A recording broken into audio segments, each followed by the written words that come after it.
ان حالات میں دین کا تقاضا کیا ہے، دینی زندگی کیسے بسر کرنا ہے، دین پہ عمل کیسے کرنا ہے، ان حالات میں کیا چھٹے امام کے دور والے کو وہ نہ معلوم ہو پائے گا جو ساتویں امام کے دور والے کو معلوم ہو گیا۔ میں نے پھر بات کہہ لی آپ سے، جیسے ہر نبی کے بعد والا پچھلے نبی والی چیزیں سب اسے مل جاتی ہیں، اسے وہ بھی مل جاتا ہے جو اس نبی نے کے ذریعے ملا ہے، ویسے ہی ہر امام کے دور میں آنے والا پچھلے اماموں کی دی ہوئی برکات، نعمتیں، ہدایات، تعلیمات، جو کچھ بھی ہے وہ سب کو پا جاتا ہے۔ لیکن جو 9ویں امام کے دور میں آیا ہے وہ 8ویں امام کے دی ہوئی نعمتوں سے تو محظوظ ہوگا، لیکن پھر جو 10ویں امام سے ملنے والا وہ اسے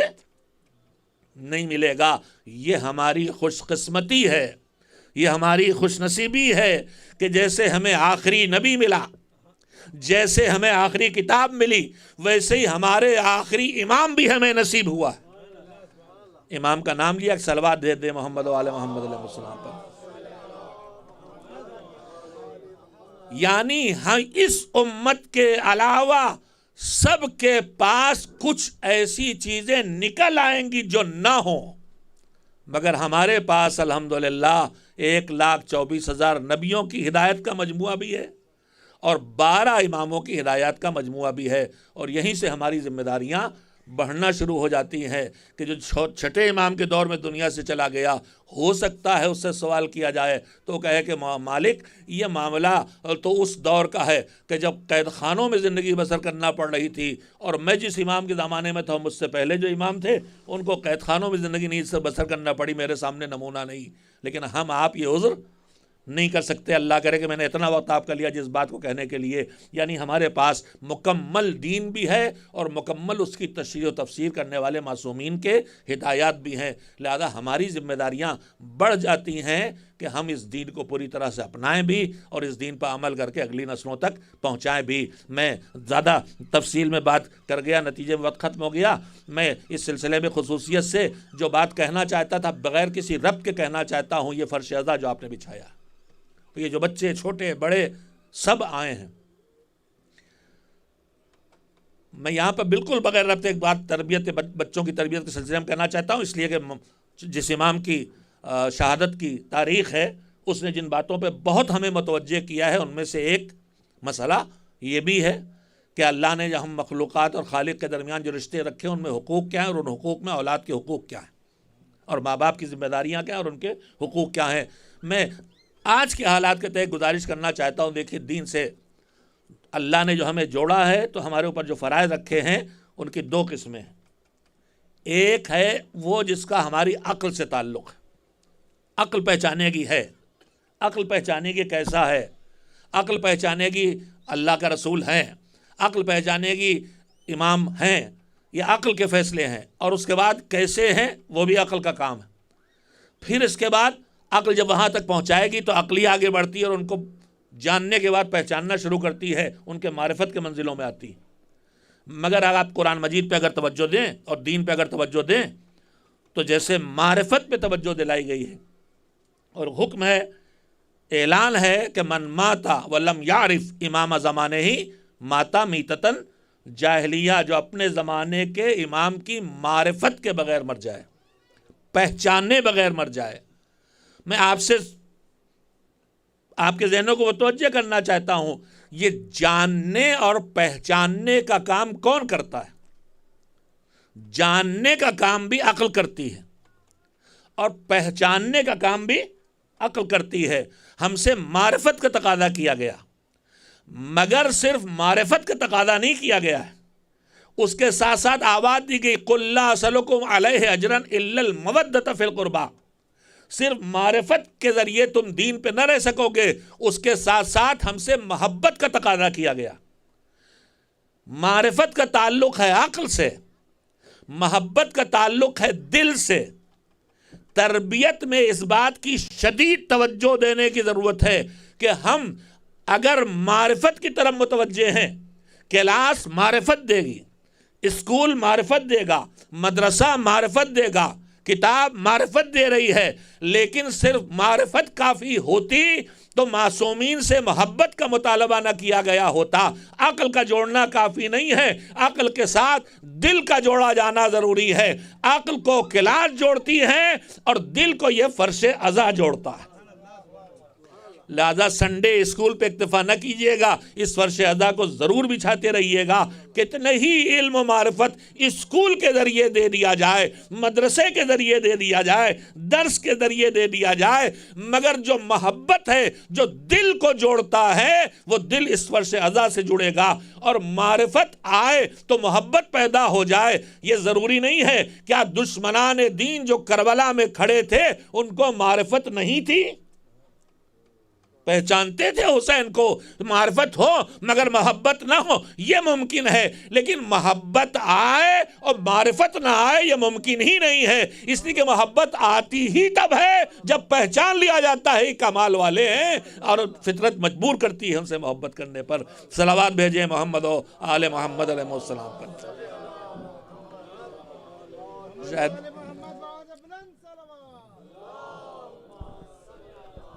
گزارش کی جا رہی ہے کہ تھوڑا سا اور آگے آ جائیں، ایسے مجلس اب ختمی ہونے والی، نماز نزدیک۔ صلوات اور بھیجیں محمد و آل محمد علیہ السلام پر۔ اب میں سیدھے بلا ربط اور بلا تمہید پھر آپ کی خدمت میں عرض کرنا چاہوں گا کہ ہمارے چوتھے امام کا دور، مجلسیں ہوئی ہیں، مجلسیں آپ مسلسل سن رہے ہیں، ان حالات کا آپ ہر سال سنتے ہیں کہ کن حالات میں امام نے تبلیغ کی ہے، کن حالات میں امامت کو اپنے فرائض انجام دیے، اور کن حالات میں دین کو بچا کے پہنچایا ہے۔ خلاصہ کلام اس کا یہی ہے، جیسے میں نے حضور کے لیے بھی عرض کیا تھا کہ کھلی گمراہی سے نکال کے رضیت لکم الاسلام دینا تک لے کے آئے، اسی طرح سے سید سجاد کا دور وہ دور ہے کہ جب تاریخ کہتی ہے کہ 5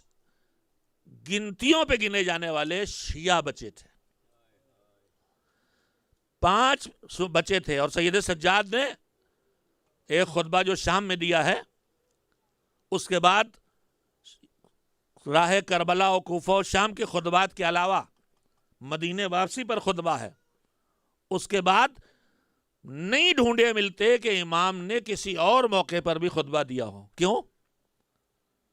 اس لیے کہ ان کی بات نہ سنی جائے، ساری طاقت دنیا اس پہ لگائی ہے۔ اور جو راہ وقوف و شام میں بھی خطبہ دیا ہے، وہ مجمع ان کو سننے نہیں آیا تھا، انہوں نے سنا دیا، ان کو سننے نہیں آیا تھا، اور انہوں نے سنا دیا، اور اتنا سنایا کہ وہ وہیں سے معرفت حاصل کر کے بھی گئے ہیں۔ لیکن اس کے بعد دور امام ایسے گزرا ہے کہ سننے والے نہیں۔ علامہ جوادی اللہ مقامہ کے جملے ہم سب خطبہ دہراتے رہتے ہیں کہ ایک علی پہلا ہے، ایک علی چوتھا ہے۔ پہلا علی وہ ہے کہ جسے سننے والے ملے تو اس نے ممبر پہ بیٹھ کے سننے والوں سے خطاب کر کے بات کی تو وہ نہج البلاغہ وجود میں آ گئی، اور جب سننے والے نہ ملے تو اپنے رب کی طرف رخ کر کے مصلی بچھا کے جو گفتگو کی تو وہ صحیفہ کاملہ بن گیا۔ اور صحیفہ کاملہ کے لیے ابھی میں نے جملہ پڑھا ہے امام خمینی رحمت اللہ علیہ کا، کہ انہوں نے فرمایا کہ ایک قرآن ہے جو ادھر سے ادھر نازل ہوتا ہے، وہ بھی گفتگو ہے، اللہ کی بندے سے گفتگو ہے، اور یہ گفتگو بندے کی اللہ سے ہے۔ اس کے لیے انہوں نے لفظ استعمال کیا قرآن صاعد، وہ ہے قرآن نازل ہونے والا قرآن، اور یہ ہے قرآن اوپر جانے والا قرآن۔ وہ بھی پڑھنے والا ہے، یہ بھی پڑھا جانے والا ہے، وہ بھی سمجھا جانے والا ہے، یہ بھی سمجھا جانے والی دعائیں ہیں، وہ بھی سکھانے والی کتاب ہے، یہ بھی سکھانے والی کتاب ہے۔ تو ان حالات میں مولانا نے ماحول تیار کیا، اور جہاں چند سننے والے نہ تھے، 5ویں امام کا دور آتے آتے آپ دیکھیں کتنا بڑا انقلاب آیا ہے کہ جس کنبے کے بزرگ کی بات سننے کے لیے 4 آدمی مول نہ رہے ہوں، انہی کا بیٹا جب ممبر پہ آ کے بیٹھتا ہے تو مسجد النبی سننے والوں سے بھری ہوئی ہے، اور ہزاروں قلم کاغذ پہ رکے ہیں کہ کیا زبان سے نکلے اور کیا ہم اسے فوراً محفوظ کر لیں۔ یہ وہ کامیاب ترین دور امامت ہے جو ہمارے چوتھے امام کی زندگی سے ایک نمونہ اس کا سامنے آتا ہے۔ ایک صلوات بھیجیں محمد و آل محمد علیہ السلام پر۔ میں جاتے جاتے بالکل خاتمے میں کم سے کم مولا کی سیرت کے بھی کچھ، شاید بڑھاپے کی وجہ سے اب میں تھوڑی بات زیادہ دیر تک کہنے کا عادی ہو گیا ہوں۔ بہرحال جاتے جاتے کم سے کم ایک چھوٹی سی حدیث آپ کو سنا کے جاؤں تاکہ ذہنوں میں رہے تو ہمارے کام آئے۔ حدیث نہیں بلکہ اسی صحیفہ کاملہ کے دعائے مکارم الاخلاق، حدیث بھی ہے ظاہر ہے، وہ دعائے مکارم الاخلاق کے کچھ جملے ہیں دیکھیے قرآن مجید نے اور دین نے اور مذہب نے اور ائمہ تحرین نے سب نے ہم کو جن چیزوں کی بہت قیمت بتائی ہے اور اہمیت بتائی ہے، اس میں ایک ہے انسان کی جان، مال، آبرو، دین، یہ سب انسان کی بیش قیمت چیزیں ہیں اور مذہب ان کی حفاظت کا ذمہ دار ہے۔ جان کے بچانے کے لیے مذہب اپنے احکام بدلتا ہے۔ وضو حرام ہو جائے گا، روزہ حرام ہو جائے گا اگر جان نہیں بھی، صحت کو بھی خطرہ پیدا ہو رہا، اتنا جان کو اور صحت کو مذہب اہمیت دیتا ہے۔ پورے مذہب میں کہیں بھی اپنے جان کو خطرے میں ڈالنے کی اجازت نہیں ہے، اور نہ کسی کو یہ اجازت ہے کہ اپنی موت کی دعا کرے۔ موت کی دعا کی اجازت بھی نہیں ہے، لیکن ایک صورتحال ہے، میں بس صرف تبرکاً حدیث سنا رہا ہوں کہ جس میں امام میں معصوم نے اس صورتحال میں ہمیں جو سبق سکھایا ہے کہ ایسے جینے سے مر جانا اچھا ہے۔ سورہ دعائے مکارم الاخلاق کا جملہ ہے، بسم اللہ الرحمن الرحیم، الہی امرنی ما کان عمری بذلتن فی طاعتک، اے پروردگار مجھے عمر دے، مجھے زندگی دے، مجھے میری زندگی لمبی کر، ما کان عمری بذلتن فی طاعتک، جب تک کہ میری زندگی تیری اطاعت میں بسہولت بسر ہوتی رہے۔ امرنی ما کان عمری بذلتن فی طاعتک فاذا صار عمری مرتعا للشیطان، لیکن اگر میری زندگی شیطان کی چراگاہ بن جائے، چراگاہ کا منظر ایک ذرا سے تصور کر لیں، چراگاہ میں جب جانور چھوڑے جاتے ہیں تو کوئی کہیں زمین سے اکھاڑ کے پھینک دیتا ہے، کوئی شاخیں کاٹتا ہے، کوئی پھول کاٹتا ہے، کوئی کلی کاٹتا ہے، کوئی پھل برباد کر کے رکھ دیتا ہے، اور چراگاہ بے بس و بے کس ہے، جس کا جو جی چاہے اس کے ساتھ کرے۔ شیطان کی چراگاہ بن جائے اگر انسان، کیا مطلب؟ آنکھیں اس کے قابو میں چلی جائیں، زبان اس کے اختیار میں چلی جائے، جب چاہے جھوٹ بلوائے، جب چاہے توہین مومن کروائے، جب چاہے غیبتیں کروائے، کان اس کی اختیار میں چلے جائیں، جب چاہے حرام باتیں سنوائے، جب چاہے گانے سنوائے، پورا وجود اس کی چراگاہ بن جائے، اس کے اختیار میں چلا جائے۔ فَإِذَا سَارَ عُمْرِي مَرْتَعًا لِلشَّيْطَانِ فَاقْبِضْنِي إِلَيْكَ، تو میرے مالک گناہ تو ہوں گے مجھ سے، لیکن اگر میرا پورا وجود شیطان کی چراگاہ بن جائے کہ میرا پورے ہاتھ، پیر، زبان، آنکھیں، کان سب شیطان کے قابو میں چلے جائیں، تو معبود اب یہ زندگی مجھے نہیں چاہیے، فَاقْبِضْنِي إِلَيْكَ، مجھے اپنی طرف بلا لے۔ قبل ان یسبق الی مقتک او یستحکم علی غضبک، اس سے پہلے کہ تیری ناراضگی کا رخ میری طرف ہو جائے، اور اس سے پہلے کہ تیرا غضب اور تیرا عذاب میرے لیے پختہ ہو جائے۔ یعنی امام نے اس بات کی طرف متوجہ کیا ہے کہ گناہوں کے زندگی ڈوبنے سے پہلے آدمی کی منزل ہے کہ اس سے اچھا ہے کہ مر جائے، اس سے اچھا ہے کہ موت کے حوالے کر دے۔ بس وقت ختم ہے، اس لیے میں بات کو یہیں ختم کرتا ہوں۔ ہمارے چوتھے امام کی زندگی کے جو اہم ترین پیغامات ہیں، ان میں سے ایک نمایاں پیغام یہ بھی ہے کہ آپ کے القاب سے دو بڑے کارناموں کی اور دو بڑے امور کی طرف اشارہ ملتا ہے۔ ایک آپ کا لقب ہے زین العابدین، سید الساجدین، عبادت گزاروں کی زینت، اور دوسرے آپ کے القاب میں ایک لقب ہے البکا، یعنی بہت زیادہ رونے والے۔ زمین پر 4 رونے والوں کا تذکرہ ہے،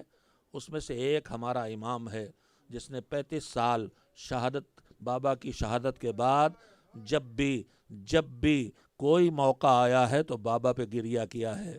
چاہے کہیں جانوروں کے کٹے ہوئے سر دکھائی دے جائیں تو نوک نیزہ پہ بابا کا سر یاد آتا ہے اور گریہ شروع ہو جاتا ہے۔ اس لیے جانوروں کے سروں پہ لوگ کپڑے ڈال کے رکھتے ہیں کہ فرزند پیغمبر ادھر سے گزرے تو انہیں اذیت نہ پہنچے، اور اگر کہیں دکھائی دے گیا کہ کوئی کسی جانور کو ذبح کرنے کے لیے لے جا رہا ہے تو وہیں رک کے پوچھ لیتے تھے، یہ بتا بھائی کہ اسے پانی پلا لیا ہے کہ نہیں؟ اور جیسے ہی بتانے والا بتاتا تھا کہ ہم کسی جانور کو پیاسا ذبح نہیں کرتے،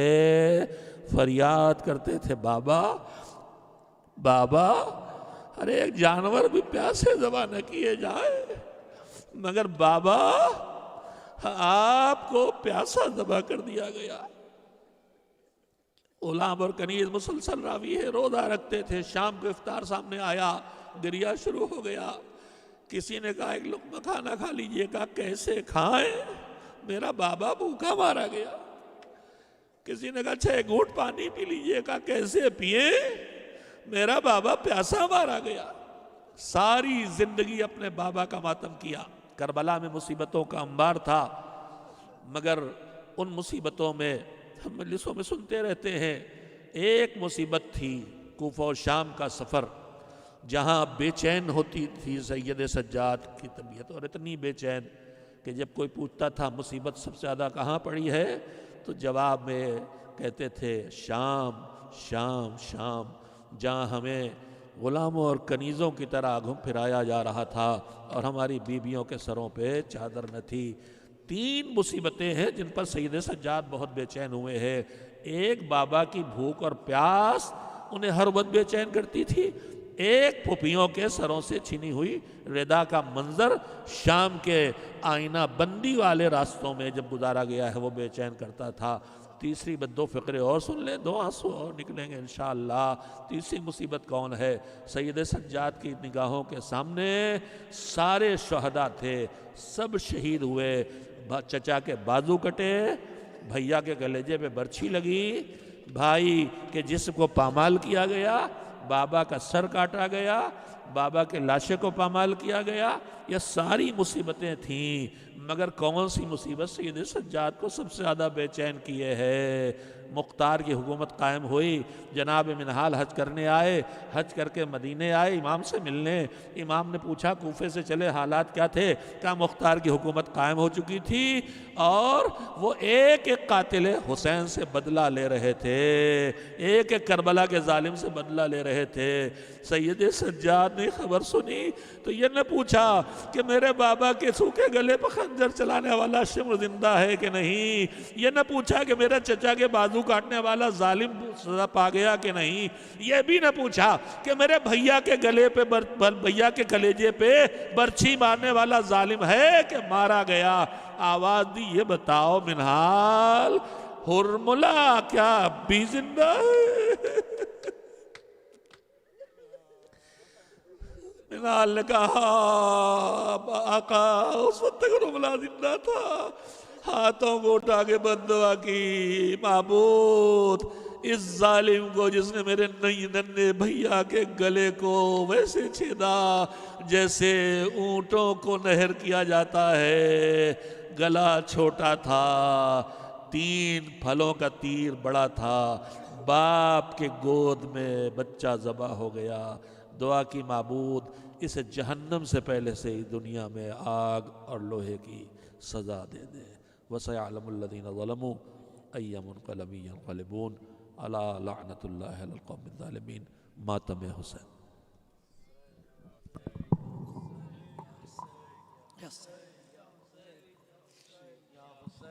یا حسین شیعہ و جنازہ اٹھتا ہے چوتھے امام کا، شیعہ و جنازہ اٹھتا ہے چوتھے امام کا، ابتر ہے حال باخیر عالی مقام کا، ابتر ہے حال باخیر عالی مقام کا، ماتم ہے سوگوار شہ تشنا کام کا، پھر آج شاد ہو گیا دل اہل شام کا، نوحہ یہی ہے آل رسول انام کا، سجاد داغ لے گئے دربار عام کا، شیعہ و جنازہ اٹھتا ہے چوتھے امام کا، شیعہ و جنازہ اٹھتا ہے چوتھے امام کا، ابتر ہے حال باخر علی مقام کا، ابتر ہے حال باخر علی مقام کا،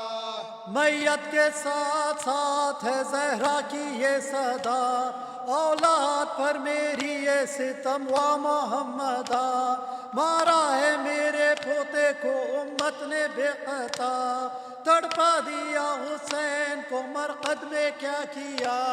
شیعہ و جنازہ اٹھتا ہے چوتھے امام کا، شیعہ و جنازہ اٹھتا ہے چوتھے امام کا، ابتر ہے حال باخر عالی مقام کا، کس جرم پر شقی نے دیا زہر ہائے ہائے، تا شام کربلا سے نہ کیا کیا جفا اٹھائے، جس شکر کوئی شکوہ زباں پر کبھی نہ لائے، کیا تھی یہی قطعِ شہیدی کوئی بتائے، وہ جنازہ اٹھتا ہے چوتھے امام کا، شیعو جنازہ اٹھتا ہے چوتھے امام کا، اب تر ہے حال فخر عالی مقام کا، اب تر ہے حال فخر عالی مقام کا، کوڑوں کی اپنی پشت پہ لے کر گئے نشان، بعد حسین روتے رہے شاہ انس و جاں، جو پوچھتا کہ گزری مصیبت بڑی کہاں، فرمائے شام شام بسد نالا و فغاں، جو جنازہ اٹھتا ہے چوتھے امام کا، شیعو جنازہ اٹھتا ہے چوتھے امام کا، اب تر ہے حال فخر عالی مقام کا، اب تر ہے حال فخر عالی مقام کا، ہے تہلکے میں سارا جہاں ہلتی ہے زمین، امت کے ظلم و جور کی کچھ انتہا نہیں، بھیجا تڑپ تڑپ کے ہوئے زین العابدین، سر پیٹتی ہے آل رسول خدا نگی، شیعو جنازہ اٹھتا ہے چوتھے امام کا، شیعو جنازہ اٹھتا ہے چوتھے امام کا، اب تر ہے حال فخر عالی مقام کا، اب تر ہے حال فخر عالی مقام کا۔ حسین حسین حسین زنجیر میں جکڑے ہوئے بیمار کا ماتم، زنجیر میں جکڑے ہوئے بیمار کا ماتم، ہم کرتے ہیں کربل کے عزادار کا ماتم، زنجیر میں جکڑے ہوئے بیمار کا ماتم، سجاد نے دیکھے ہیں عجب درد کے منظر، نیزوں کی بلندی پر شہیدوں کے کٹے سر، ماں بہنوں کو بازاروں میں بے مقنا و چادر،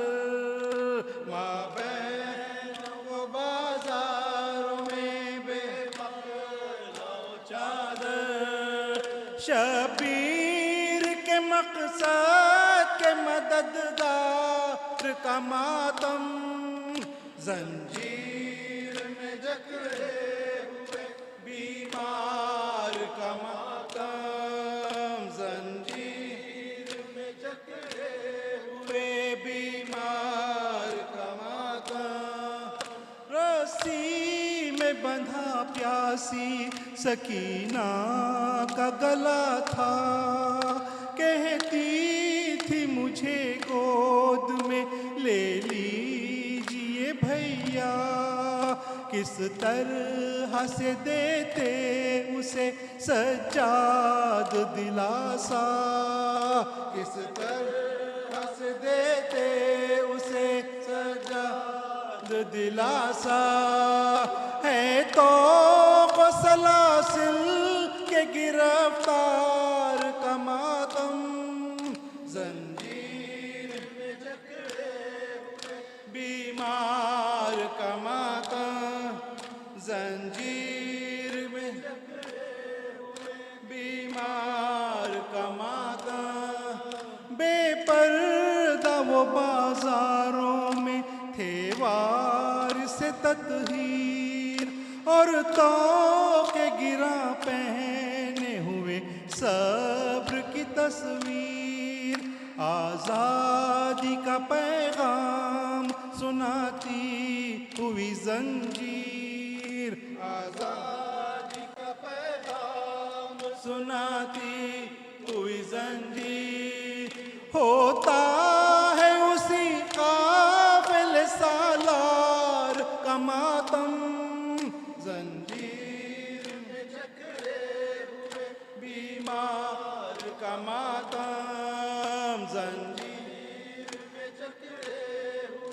بیمار کا ماتم آتا کبھی جب سامنے سجاد کے پانی، یاد آتی تھی اصغر کی انہیں تشنہ دہانی، تڑپاتی تھی پہم علی اکبر کی جوانی، تڑپاتی تھی پہم علی اکبر کی جوانی، آؤ کر پیاروں کے عزادار کا ماتم، زنجیر میں جکڑے ہوئے بیمار کا ماتم، زنجیر میں جکڑے ہوئے بیمار کا ماتم، جب پوچھتا کوئی تو عجب ہوتا تھا کوہرام، گزرے ہیں کہاں سب سے زیادہ غم و آلام، دل تھام کے سجاد کہا کرتے تھے الشام، دل تھام کے سجاد کہا کرتے تھے الشام، بازار کا زندان کا دربار کا ماتم، زنجیر میں جکڑے ہوئے بیمار کا ماتم، زنجیر میں جکڑے ہوئے بیمار کا ماتم، حسین حسین حسین حسین حسین یا علی یا علی یا علی، عباس عباس عباس، حسین حسین یا امام۔